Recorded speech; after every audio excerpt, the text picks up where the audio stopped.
और चलिए आगे बढ़ते हैं और एक और बड़ी जानकारी से आपको रूबरू करा दें। कोरोना से जुड़ी हुई बड़ी खबर। देश में तेजी से फैल रहा है कोरोना का नया ओमिक्रॉन वेरिएंट का कहर।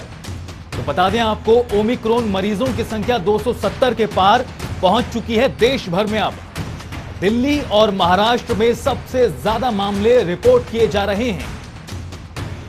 महाराष्ट्र में ओमिक्रॉन के 65 केस अभी तक सामने आ चुके हैं, तो वहीं दिल्ली में यह संख्या 64 है। तो कहीं ना कहीं कोरोना के नए स्वरूप ओमिक्रॉन का कहर देश भर में नजर आ रहा है। तमिलनाडु में 34 ओमिक्रॉन के मरीज अभी तक सामने आ चुके हैं, तो वहीं तेलंगाना में यह संख्या 24 हो गई है। और राज्य दर राज्य लगातार कोरोना के नए वेरिएंट ओमिक्रॉन के केसेस बढ़ते जा रहे हैं, जो चिंता की बात है। थोड़े ही समय में नई साल की शुरुआत हो जाएगी और उससे पहले कोरोना के नए वेरिएंट ओमिक्रॉन ने एक बार फिर स्थिति को बिगाड़ने का काम शुरू कर दिया है। जिस तरह से 250 के पार अब यह आंकड़ा पहुंच चुका है कुल मरीजों का, जो बहुत तेजी से बढ़ रहा है। दिल्ली में 64 लोग ओमिक्रॉन से संक्रमित पाए गए हैं, तो वहीं तमिलनाडु में 34 मरीजों की संख्या हो चुकी है।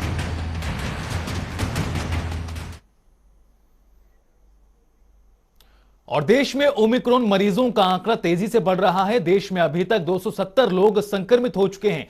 महाराष्ट्र और दिल्ली में सबसे ज्यादा हालात खराब नजर आ रहे हैं। राजस्थान में 21 लोग कोरोना के नए वेरिएंट से अभी तक संक्रमित पाए गए हैं। कर्नाटक में अब तक 19 लोग पॉजिटिव मिले हैं। केरल में 15, गुजरात में 14 मरीजों में ओमिक्रॉन की पुष्टि हो चुकी है। जम्मू कश्मीर में इनकी संख्या 3 है। यूपी, आंध्र प्रदेश, उड़ीसा में भी 2-2 केस सामने आ चुके हैं। चंडीगढ़, लद्दाख, पश्चिम बंगाल में भी एक मरीज की पुष्टि हुई है। उत्तराखंड में ओमिक्रॉन से एक मरीज संक्रमित मिला है। तो वैक्सीन की दोनों डोज न लेने वालों पर बहुत ही ज्यादा सख्ती बढ़ती जा रही, ताकि कोरोना को फैलने से रोका जा सके। वैक्सीनेशन नहीं तो पब्लिक प्लेस में एंट्री नहीं। जिस तरह से बीते दिन हरियाणा सरकार की ओर से इसको लेकर अब आदेश भी जारी कर दिए गए हैं। सिनेमाघर, होटल, सरकारी कार्यालयों में लोगों को एंट्री नहीं मिलेगी अगर वैक्सीन की दोनों डोज नहीं लगवाई होंगी। तो साफ तौर पर कोरोना को लेकर तमाम राज्य सरकारें सख्ती बरत रही हैं, चाहे वो बात दिल्ली सरकार की हो, चाहे बात हरियाणा सरकार की क्यों ना हो। और चलिए ज्यादा जानकारी के लिए रुख करते हैं हमारी सहयोगी पूजा शर्मा का, जो हमारे साथ जुड़ गई इस वक्त। पूजा, जिस तरह से नई साल की शुरुआत अब होने जा रही है, लेकिन नई साल से पहले ही एक बार फिर कोरोना का खतरा सामने आ गया है और लगातार ओमिक्रॉन के मामले बढ़ते जा रहे हैं। बात करें हरियाणा की, तो हरियाणा में भी बीते दिन एक मामला सामने आया था करनाल से। फरीदाबाद की स्थिति क्या कुछ कहती है? फरीदाबाद में भी आज ओमिक्रॉन कोरोना का जो नया वेरिएंट है उसका सामने आया है।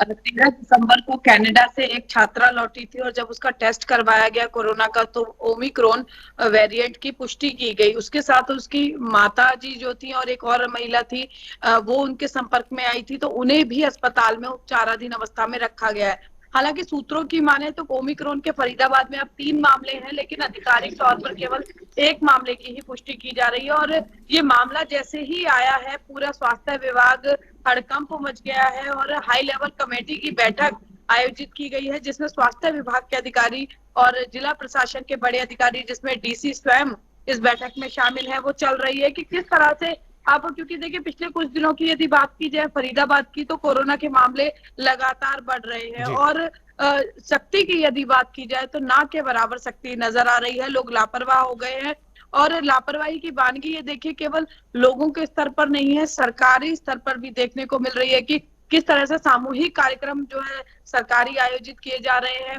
फरीदाबाद में यदि आगामी दिनों की बात की जाए तो कई बड़े ऐसे आयोजन हैं निजी व सरकारी स्तर पर जो किए जाएंगे। ऐसे में कोरोना के नए वेरिएंट की दस्तक के बाद निश्चित तौर पर संज्ञान लेने की जरूरत है प्रशासन को कि भीड़ भाड़ ज्यादा किसी इलाके में ना आए, किसी कार्यक्रम में ना आए, इसको सुनिश्चित करना बेहद जरूरी है।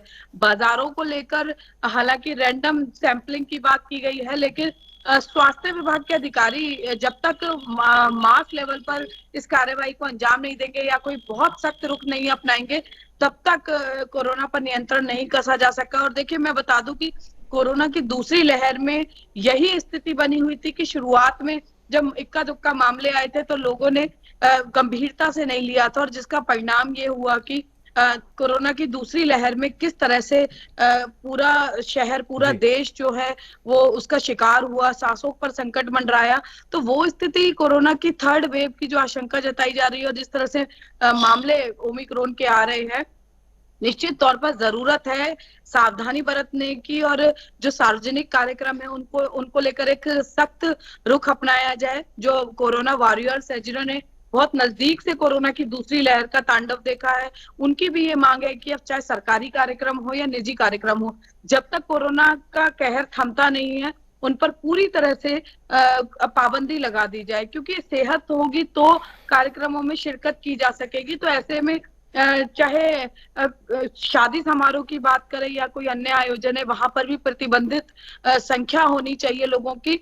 तो बुद्धिजीवी वर्ग और जो जागरूक लोग हैं उनमें एक बड़ी चिंता यहाँ नजर आ रही है, क्योंकि हालात फरीदाबाद में कोरोना को लेकर लगातार बिगड़ते जा रहे हैं। हालांकि जो ओमिक्रॉन ग्रसित एक युवती है उसकी हालत स्थिर बताई जा रही है, लेकिन आगे क्या रूप होगा ओमिक्रॉन का, इसे लेकर अभी जो विशेषज्ञ है वो कोई दावा नहीं कर सके हैं। हालांकि शुरुआती लक्षण बहुत माइल्ड कहे जा रहे हैं, लेकिन पूजा, बिल्कुल ये साफ तौर पर माइल्ड जैसे अन्य मरीजों में भी देखा गया है, जो सीवियरिटी है वो काफी ज्यादा कम है।